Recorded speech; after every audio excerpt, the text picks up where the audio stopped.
was having a conversation with a friend a couple years ago.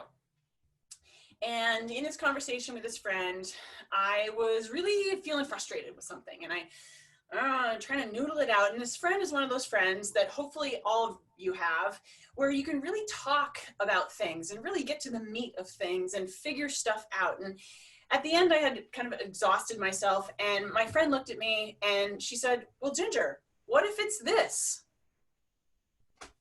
And it gave me pause, and she helped me rethink. And what she helped me rethink in that moment was my why. Like, why was I pursuing that thing that in listening to me, you know, we have to have somebody else listen to us sometimes for us to hear ourselves, for us to figure these things out. And that friend was this person. She said, what if it's not that thing anymore? Like, oh, yeah. What if it's not that thing? And it wasn't that thing anymore, to make a really long story short, because it was no longer my why. It was no longer my vision, my purpose, my guts, my glory, my heart. Your why is so fundamental. I promised all y'all last month, if you were here for the juice, that we'd be talking about why. Well, why is your foundation. I know some of you have worked with Jeff, fabulous coaching client. Jeff, great to see you always, my friend. We've talked about why. You got to know what's underneath, what drives you forward in order to drive forward fruitfully and robustly and productively and with a sense of peace and ease and progress. So today on the juice, first of all, give yourselves a hand. Let's see them. Woohoo for being here. Yeah, right on. Woo, jazz hands. The juice, I know, right? The juice, the connecting juice is all about a lesson and live coaching. So you have chosen to be here. I laud you for your education events. The world has changed. It hasn't stopped. Do not stop, my friends. Keep going. Today we have a special guest who's going to help us take a look at why, and specifically confidence in connecting. Ann Zaprazny is my fine guest today. Ann, so glad you're here. She's a cohort. We're in a mastermind together as well. And Ann is in Pennsylvania, and fantastic confidence coach. And she'll tell you a little bit more about that. We're going to run through 3 primary ideas with Ann today. And so like last month and like every month going forward, if you have questions, if you have comments, put them in the chat. Use the chat robustly. Larry, my fine husband, who I adore, he is on the production side, so he's going to take care of all that. I will answer all the questions you have. Ann is here to answer your questions also, and we will jump into the juice. So today, again, we're here for the juice. We're going to talk about confidence and 3 primary ways of thinking about boosting our confidence, because our confidence feeds our progress and our willingness, which are really fundamental. So Ann, thanks again for being here. I appreciate this very much. I'm just so happy to be here. I'm just for the juice, right? You drink juice, you know this. I love that Ann is, we had connected in the forum for the mastermind, and then we met in person, which is always so fun, right? You meet somebody online or you meet somebody out there, and then you meet them in person and you get to shake their hand or hug them, or I'm like, oh, I'm so glad I get to meet you. It was so fun. It was one of those moments. So, and Ann doesn't make time for this stuff very often, so I'm glad she's a juice drinker. So, your job today, my fine juicers, is take notes, ask questions, engage, figure out what you want to take from this, because the whole point of me being here is for you, to offer you lessons. All right, so with no more further blather, let's cover 3 points on developing confidence and how it connects with our why and towards achieving our goals. We've all got goals, we've all got ideas, things we think we want to accomplish and so forth. Those can feel pretty big. And as a former insurance executive, as a former D1 basketball player, this is absolutely right up your alley. First of all, what does confidence mean to you? Yeah, to me, confidence is having the belief in yourself to take action and to do what you want to do. So many people think about what they want to do, but then their self-talk shuts it down. I'm not good enough. I'm not smart enough. I won't make enough money. What if nobody shows up? Right? And so confidence is just at the core, having the belief to take action around what you want to do. And is a belief a fact, Ann? Is a belief a fact? You know what? I believe I You know, it can be a true or a false fact. Nobody says a fact is true, right? So a fact is like a data point, and so many of us have self-talk. So let's just think about, let's pause on that. We have thousands and thousands of thoughts a day, and many of them are repeated from the prior day, and many of them are negative. So when I'm working with an athlete, a typical self-talk that gets in the way might be, don't mess up, don't screw up. And your brain doesn't hear the don't. And so what we do is we look to rewrite that. Let's rewrite that. So in sports, it's be aggressive. Be aggressive, right? Rather than don't miss the shot. Don't make a mistake. It's just flip it. Be aggressive. I remember the hockey chair. Be aggressive. Be right? So how does that translate to everyday life? And Michelle Hoffer actually gave me the word. You know, we have this monkey chatter in our head. And I hadn't, prior to meeting Michelle, I hadn't used that. But we have this monkey chatter that constantly says you're not good enough.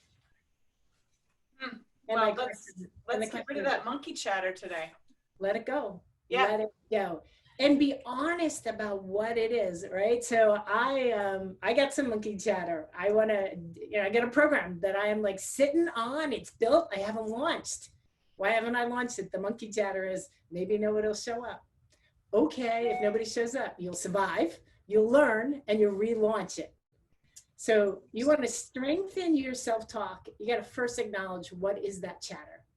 What is it you're saying to yourself? Why are you saying it? And how can we just rewrite it? Rewrite it. And this shows up every day in my house. I have a freshman who's a volleyball player. And, you know, the word there is yet. I'm not good enough yet. Yet. You know, I'm not great on video, or I'm not great on livecast yet. Yes. It's a skill you can learn. Yes, yes. Yet that's a piece of juice. Thank you, Ann. Yet, really powerful, positive word forward. Love that. So what we think, you wrote me, what we think impacts what we believe and what we achieve. So let's keep building on this. We're talking about monkey chatter. Like, I thought I liked monkeys. Monkey chatter. How do we shut the monkey up? They should be over on the typewriters, right? Doing the masterpiece. If you get that joke, you can let me know in the chat. What do we want to do about how we think for that champion mindset and what we believe and therefore what we achieve? Talk a little bit about that, Ann. Yeah, so one is we have to acknowledge, what is it we're saying to ourselves? What is it we're saying to ourselves? Why are we saying it? How can we rewrite it? How can we rewrite it? I was sharing today, Rachel Hollis has this approach that says, write the goal as if you achieved it. Right. I was on HGTV. I was on Oprah. Right? Not, oh, I'll never be good enough to make that happen. Write it in that positive affirmation. Right? So what you think impacts what you believe and impacts what you will achieve. So I'm going to share a true story. I had a high-level job, made a lot of money. October 16, it crystallized that I was out of alignment and I wanted to start. Last October. October 16. Last year. Yep. No, October 2016. Oh, okay, 2016, okay. Yep, so I set an alarm in my phone. If you go into your phone where it says alarm, you can change those words. And my words I put in there were be generous, gratitude, and bold. And those are the attributes I wanted to model every day. But the bold was a trigger for me that said, be brave enough to walk away. Ooh. Right? And every day I had it in there 4 times. Every day the alarm would go off and I'd see that and be like, boom, girlfriend, when are you going to be bold enough to walk away? Okay. Right? I wanted triggers that would impact my thinking and impact my action. Right. So right now, juicers, write down in the chat, on your paper, wherever you have it, write down your 3. What are your 3 positive triggers that can help you be bold, be generous, be courageous? Are those did I get your 3 right, Ann? Yeah, so those 3 for me was, I want to be generous in my sharing and my knowledge. I want to express gratitude We were going through a big transition. Things were yucky. I wanted to find the gratitude in that situation, and I wanted to be bold in my personal action. Okay, so write those 3 down. And your words might be different. Your words might be different. Yes, absolutely. Choose the 3 words. And Ann and I have done this exercise with the coach we came together with Brendan Burchard. Jeff, you might have been in the room. If anybody else has been in the room with Brendan, he's a pretty powerful drink of water. And he challenged us, come up with the words that really synthesize and crystallize and help guide you, just like Ann is describing, because that boosts our confidence. That boosts our let's do the thing because I believe in myself. I like the bold. So write those down. My 3 words when I did it were what they distilled down. You start with a list of like a dozen because you're like, oh yeah, this is where you get to go to the I'm Great Club. Please go there. You have a membership. Use it. You are great. You have so many wonderful things about you. So from that list, maybe it was easier for you, Ann. For me, it was like, I don't like picking stuff. But I ended up with enthusiastic, positive, and effective. And I too ended up putting those as a reminder in my phone. So I get those. That's a great technique to help change the self-talk. Yep. Okay. Yep. Outstanding. Cool. And all along the way, juicers, put your questions. Ann will answer questions. I'll answer questions, comments. Love the chat from last month. I know, Hobie, you put up like, hey, if anybody wants to connect, here's my email. You are welcome to do that, my friends. This is a connecting platform and opportunity. I want you to do that if you feel comfortable doing that. All right, second one then, Ann, we're talking about developing confidence, connecting with our why, and achieving our goals, because that can feel really big and woo-woo, don't know where to start. The second thing you shared with me is our actions are either pulling us toward our goal or away from our goal. Ooh, our actions are either pulling us towards or away. This is a technique that I've used with athletes, I've used with a room full of leaders. And the simplest way to think about it is you draw a grid, like a 2x2 box. So you take your paper and you draw a grid. It's say 1, 2, 3, 4. And on the right-hand side, that line is pulling you towards your goals. Okay. And on the left-hand side, that end point is moving you away from your goals. So I have a little picture of this very complex drawing. It's not that complex. Let's see if we can. You use this when you coach people too, right? I use this when I coach people. I've done this with athletes. I've done this with leaders. Okay. I use it every day, right? I want to eat healthy. I'm picking up a piece of baklava this morning at 11. Please. Oh, I'll hold it again. That's good. There's honey in it. Anyway. And there's nuts, right? And I'm like, is this pulling me towards my goals or away from my goals? Right? So how do you up or going forward? Yeah, how does this work, right? So if you think about your low right-hand box, this is your why or your what. What is it you're trying to achieve? Right? So you might just take a moment, right? And whatever you list, it generally bubbles up to, I want to be my best self, whatever your definition of that is. If we move to the low left box, this is the stuff that gets in the way. The stuff that gets in the way, right? So I did this about 3 weeks ago, right as the virus hit and all sports got shut down, right? So like what gets in the way? Right now, people would say the coronavirus is getting in my way, right? You know, but what other things might be getting in our way? My reaction to it, my mindset, my lack of, poor eating choices. Like what is getting in the way? Maybe coping is, I'm going to have a glass of wine that turns into a bottle, whatever it is, what for you is getting in the way. We move up to the upper left-hand corner is this stuff. How does it, that gets in our way, how does it impact us? Increases my anxiety, raises my stress, makes me sleepless, makes me sleep more. What is it true? What's true for you? What's the impact? Right? And then we're going to move to what I call my preferred quadrant, which is the upper right-hand quadrant, which is everything on this right-hand side pulls me towards my goals. Everything on the left-hand side takes me away, right? So in this upper right-hand quadrant, what are the things that I can control that will help me move towards my goals and take me away from that junk that creates the anxiety, that gets in my way, that prevents me from really getting to that low right-hand box.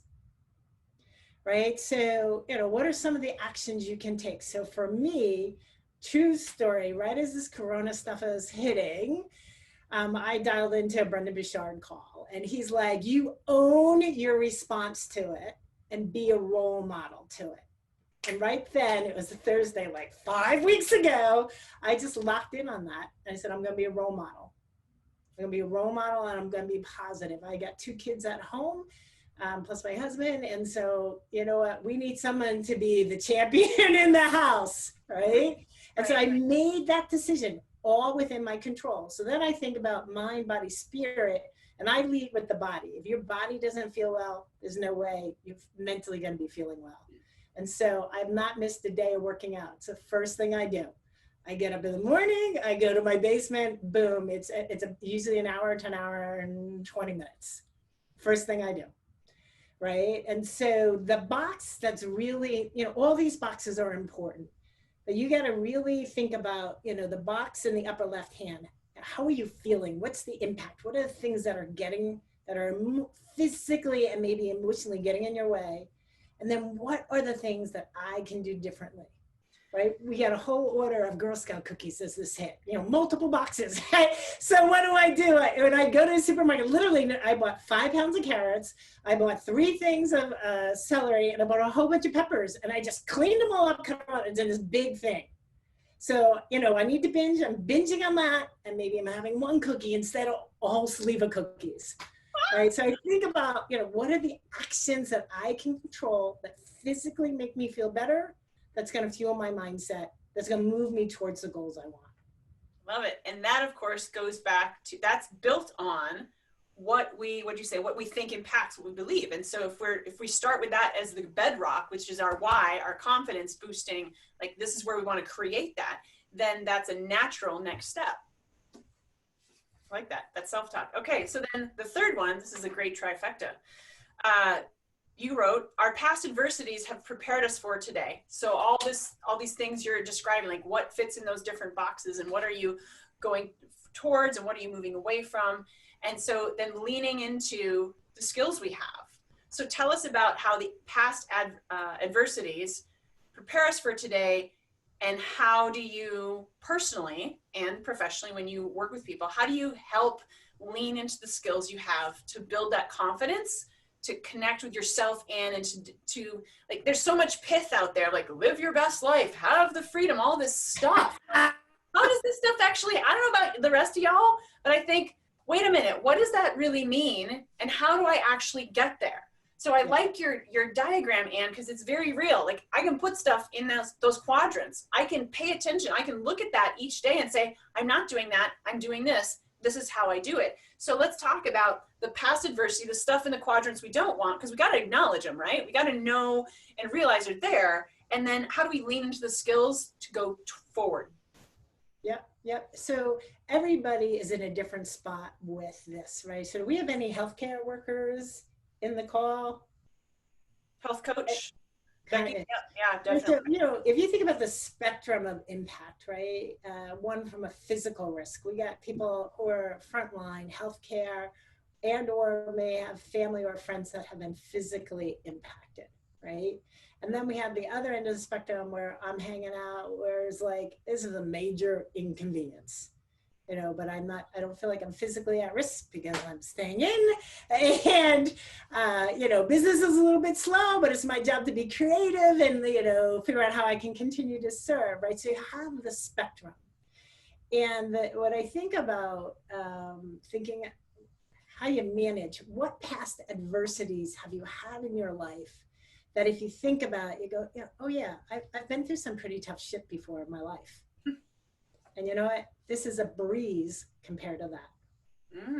But what happens is we forget about that stuff because it's almost like we take that like for granted, right? So I have a client of some athletes who lost their senior season. It's devastating to them right now in the moment. I lost my senior season in college. Guess what? When you go on in life, there are bigger things. I'm not minimizing it. right? So the challenge is, what past adversities have you had in your life? Anybody have an adversity-free life? Like no problems, no issues. Like we can write a Hallmark movie about you. You got the guy, you got your love right away. No, right? Like everybody's had some adversity. And we generally try to block it out and not think about it. But as you traveled through that adversity, you gained resilience, you gained strength. And so how can you call on that and go, you know what, this is an inconvenience, this isn't a 10, but I'm a warrior. I've already been through tougher battles. Bring it on, baby. Right? You want to do another month? I'm ready. And it's funny to see it emerge. I have an 18-year-old son at home, senior, right? So lost his whole senior party stuff. And last night he's like, Ma, I just need like a July and August. Like if we could just get 2 months of normalcy, I'll be good. Right? So fun to see him beginning to adapt and seeing some sunshine through some clouds. Outstanding. Excellent. Yeah, I like the difference of inconvenience and true devastation. Maybe it's a pretty strong word, but what I like the reframe of that, Ann. It's because we are feeling inconvenienced. Oh, I want to go out of my home. So don't be the person who puts their middle finger up and says, screw it, I'm going to the coast. Like that happened in the state of Oregon. Our governor said, okay, everybody, it's time to like really think about this. This is real, stay home.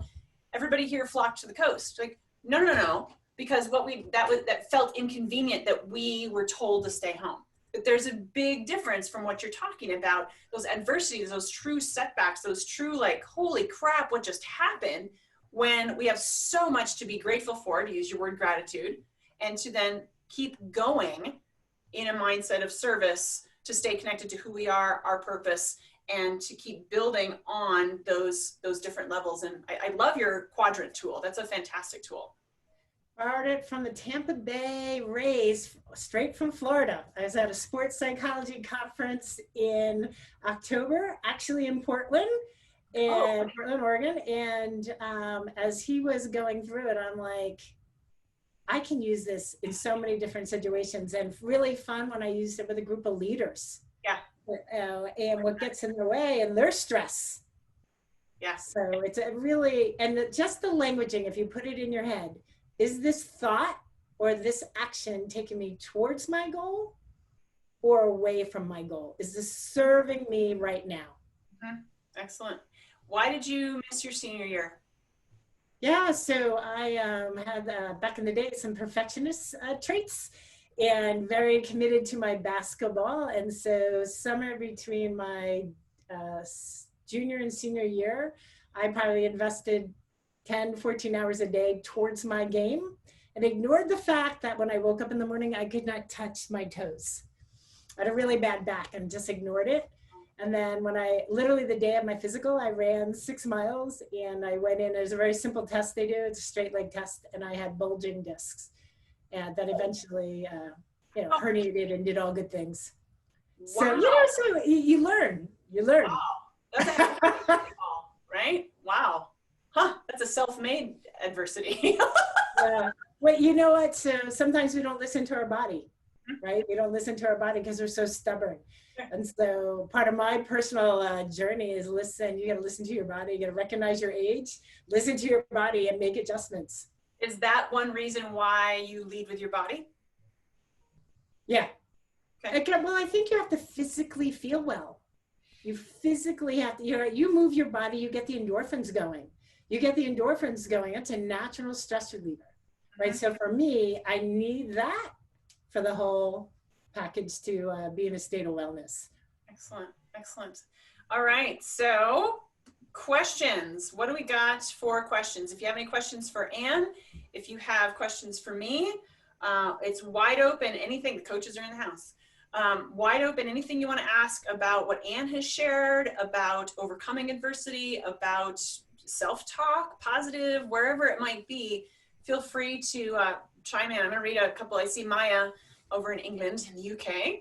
I'd like to improve my confidence in apologizing. Oh yeah. Oh, let's talk about that one. Ann, I could go for hours on this. Why don't you touch on apologizing? Like, what about that? Recognizing that I've said something out of place and owning up to it ASAP and mending the effect. Whew, Maya, first of all, you rarely have to apologize. Yeah. And you know, I have not read the book, but Girls Stop Apologizing by Rachel Hollis probably hits this topic really hard. And Okay. it's really, I'm going to guess it's really about, girl, you belong. You belong. Maya, you are familiar with Rachel Hollis? Okay. Hollis. She look her up. Could be a good one. Maya, because I know you some, I would say, first of all, you're a really smart person. And what comes out of our mouth isn't always what we think we want to come out of our mouth. And that's okay. Like, life is an experiment, right? It's not a finished product. So you rarely have to apologize. I would encourage you to just simply take a breath. You're a thoughtful person. Take a breath and think, what's really going on? And we pause. We don't use pauses enough. So here's some juice. Pause more in your conversations. That's really a sign of a good listener, and that you're taking it in and you're processing it and so forth and so on. And I would ask you in return is like, why do you think you need to apologize? Because just because it comes out of your mouth, first of all, don't worry about offending somebody. Like, don't be an asshole. But I don't think anybody here is. And own your opinions. Be strong. Be polarizing. The best people in the world who make the most progress, they are polarizing. People love them. People hate them. Like, don't worry about not pleasing people. This isn't about that. This is about your own confidence. Like, Ann couldn't do what she's doing. She helped lead a major insurance company. Like, I can't, my head swims just thinking about that. And if she didn't own her own confidence and like not apologizing, she wouldn't have gotten there. She wouldn't have been able to be a good leader. So think about, I think the Rachel Hollis books are a great suggestion. And then think about, why do you think you need to apologize to begin with? So I'm so glad you're here, Maya. It's good to see you always. So can I contribute a little to that question? One thing is, I live in England, and it's actually culturally different here. Sure. So sometimes, like, you know, obviously when you're reading an email, it can be interpreted differently. There's multiple ways to read an email. I would like to think that everyone assumes a positive intent, but that's not always the case. So part of it is people from the States are more frank and straightforward, and people in England just are expecting you to suggest that they do things rather than actually ask them. So sometimes I do that, and then the response I get is quite defensive, and I would like to try to avoid upsetting the people I work with.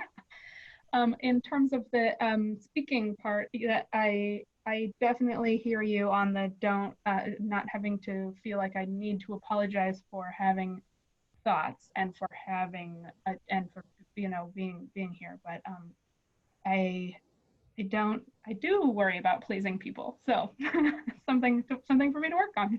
And you know what, you please a lot more people than you probably realize, Maya. So please yourself first. That's that self-talk that Ann was talking about. Like, don't worry about that monkey. So thank you for sharing. Ann, do you have any wrap-up thoughts on that? I have two thoughts. One is a technique I've used more with my athletes that Ginger is challenging me to bring over to my, you know, my individual and business clients, which is a confidence resume, which is you make a list of all the reasons why you should feel like X. So let's go, I should feel like I'm a good communicator. And maybe you think about, this is a list of situations that I have handled really well.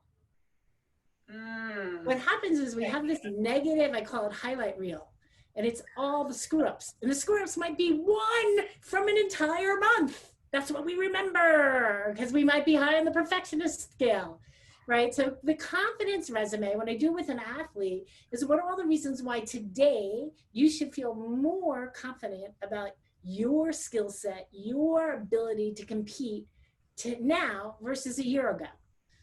Are you smarter? You know, so we go through this whole list, and there's all these things. You're a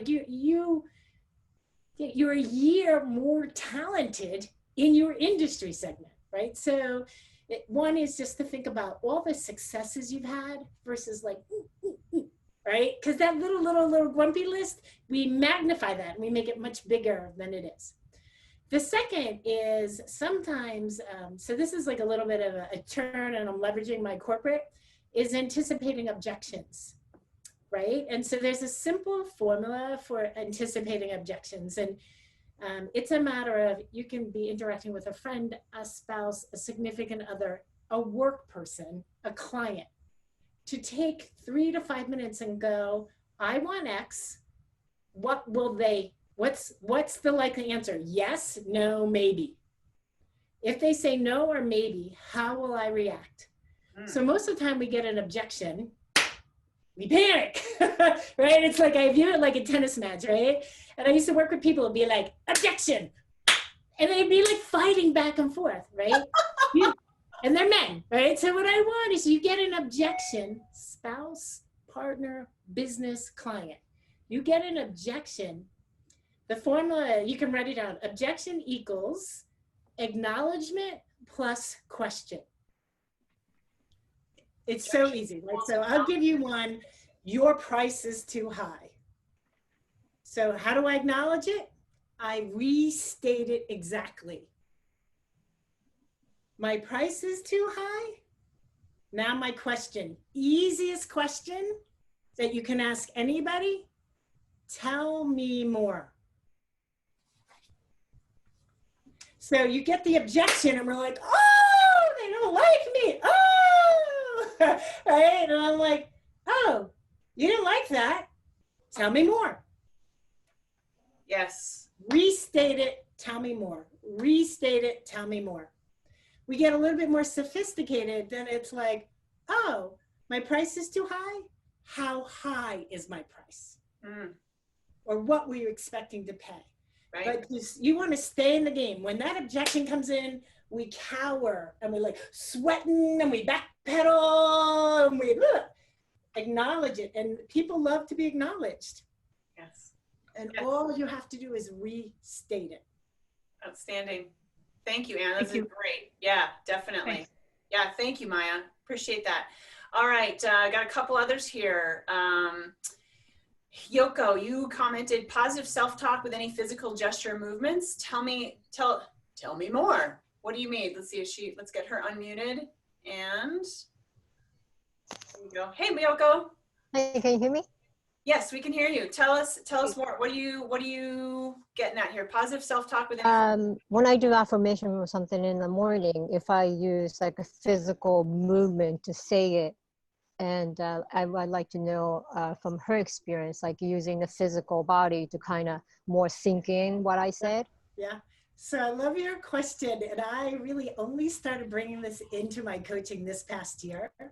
So 2 things. One, it's like the superwoman pose, right? Like, so I have athletes, so like, I'm not doing that. I'm like, you just pretend you're stretching. You just pretend you're stretching. And I give my athletes a confidence audio. So you go, I'm like, you just pretend you're listening to music and you put that superwoman pose in, right?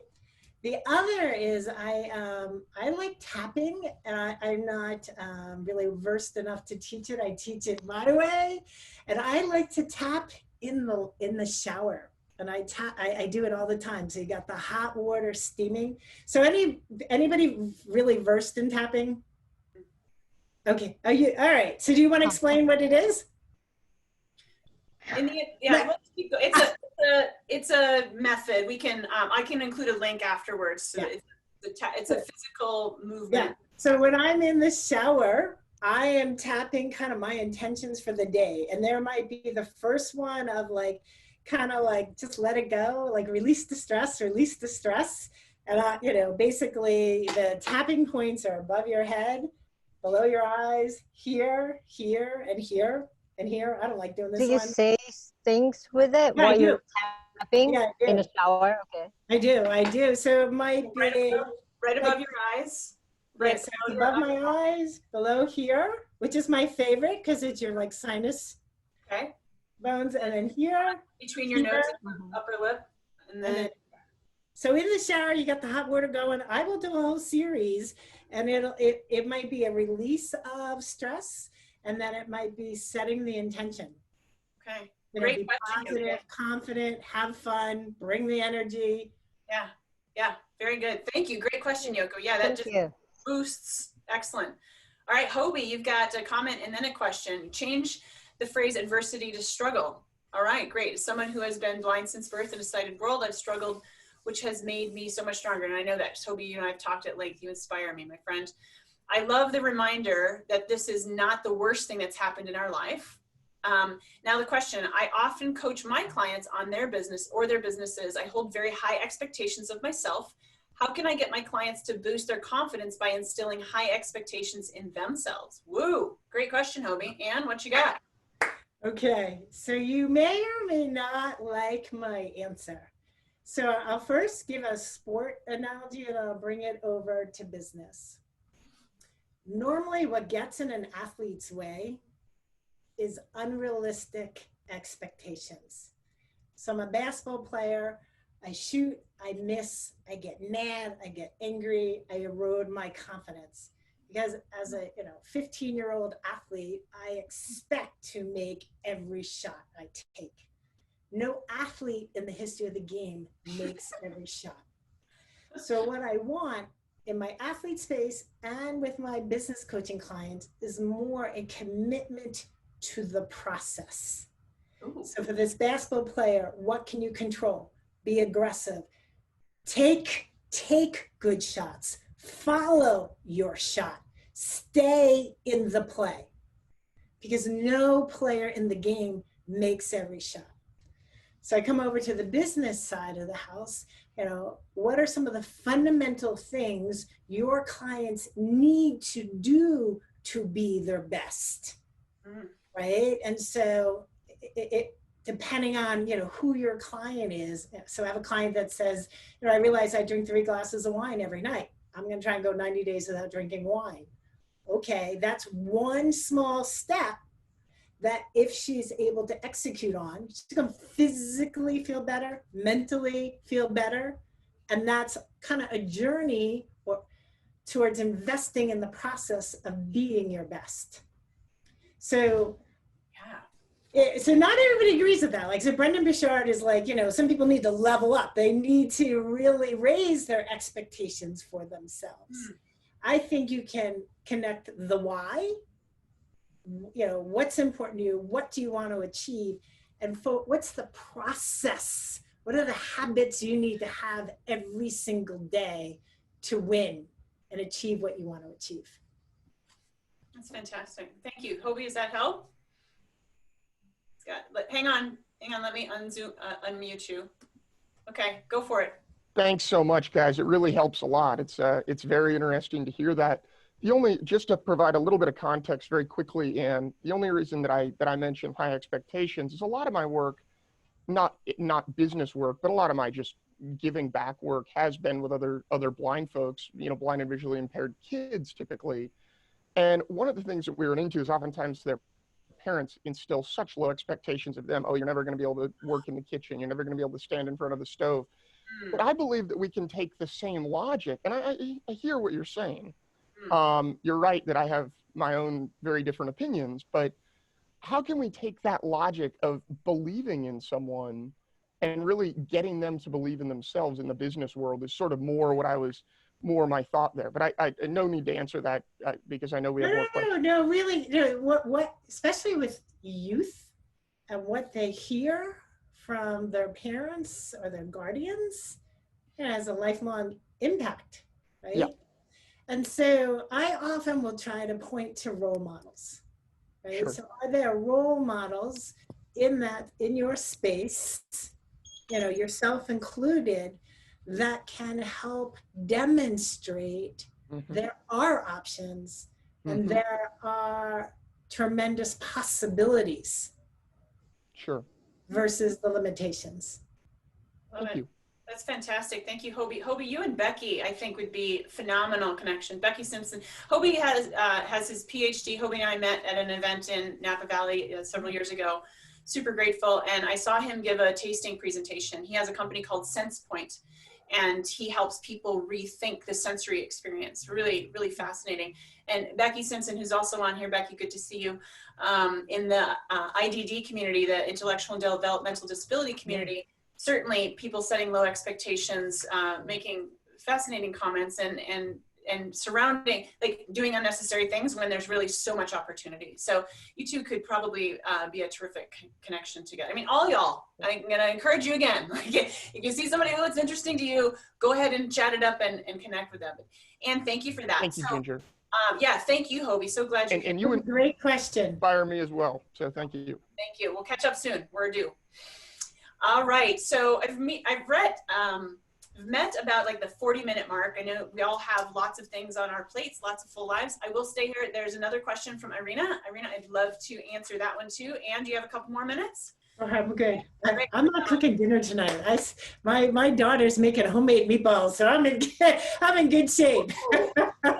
Close enough. Okay, let's see here. Irina, we're going to unmute you. And how do you become a more engaged, connected interviewer? Irina, thanks for being here. It's good to see you. Thank you. Thank you. Yeah. So tell us a little bit more about that question. So I created a podcast called Single Parent Success Stories.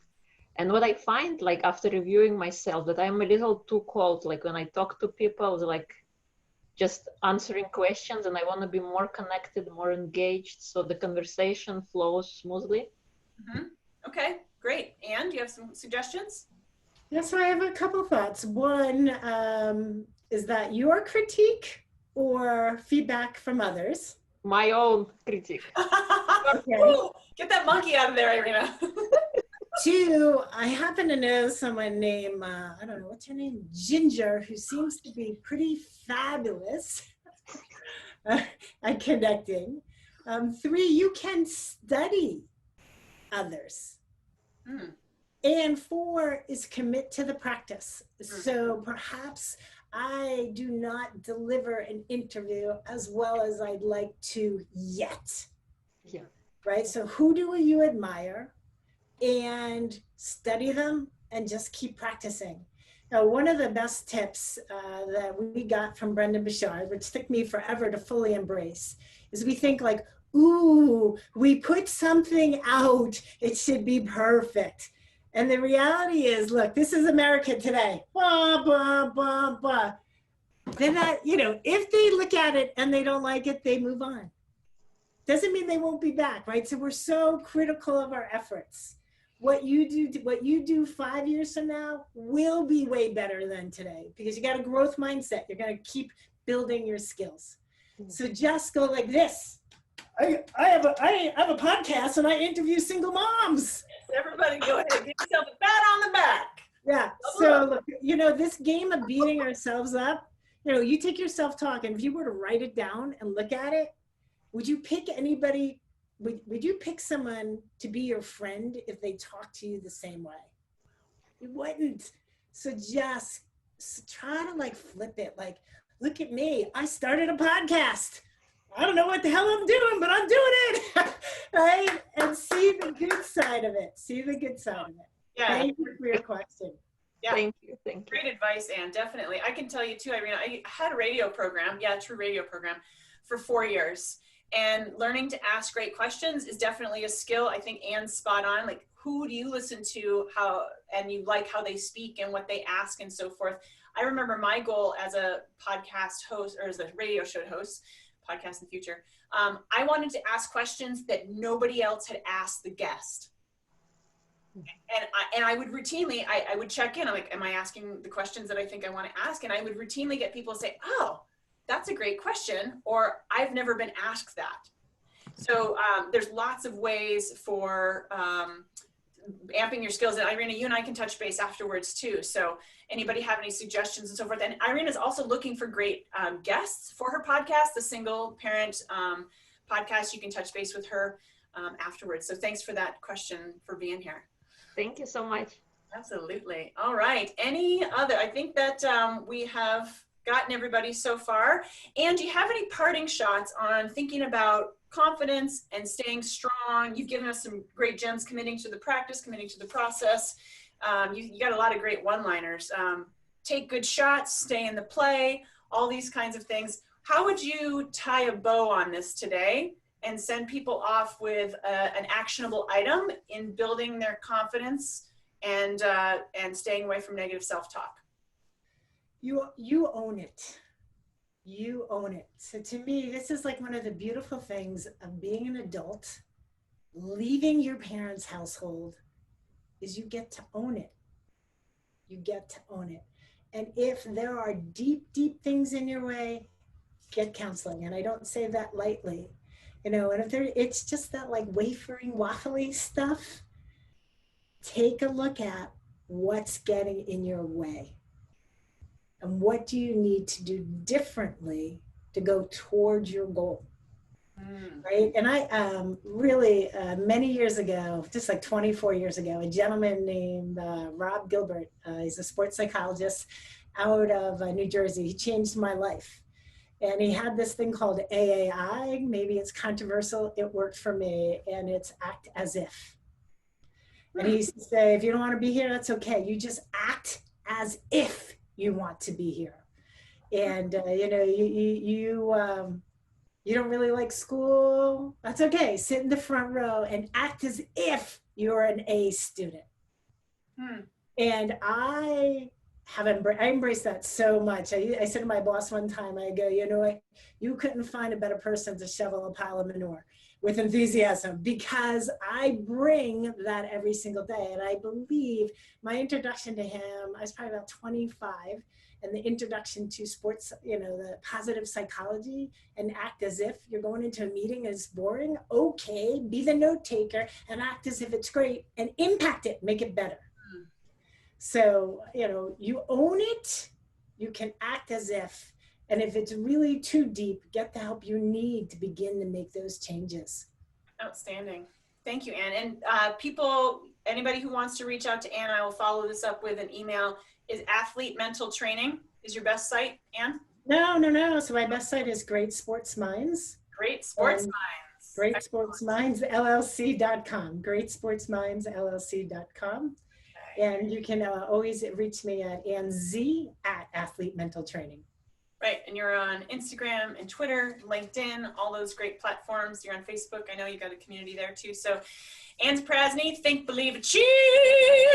Thank you. Let's see if I can do it. Woo! There we go. Woo! I love this global community. I hope you give serious consideration to joining Ginger's program. I'm walking away with some nuggets of wisdom, and I hope you're finding she's offering great value. And imagine kind of the energy she can bring to you on a monthly basis. Yeah, thank you, Ann. I appreciate that. So, juicers, here's what you want to do next. You want to take this and you want to use this. Take the gems that Ann so generously gave. Share them, use them, give them forward. The episodes of the Connecting Juice are on my YouTube channel. So this one will take a couple days. Props to Larry, our producer, and my fine husband, who I adore. He'll put that up. Please share it ruthlessly. We want to feel connected. We're hungry for connection, especially right now when we physically are unable to or restricted to. Be sure and do that. When you're ready for a coach, when you want to talk about a workshop for yourself, your team, please let me know. I'd love to do this and bring a great guest like Ann onto the Juice every month. Join us next month. Next month is May 21st. Save the date. This is free for right now. It will matriculate into a paid membership, so you're fully aware. Probably late summer, early fall. But in the meantime, invite anybody you want to invite. I appreciate those of you who spread it. Go forth, stay healthy, and whatever you do, keep connecting. See you later, everybody. Stay well. My honor.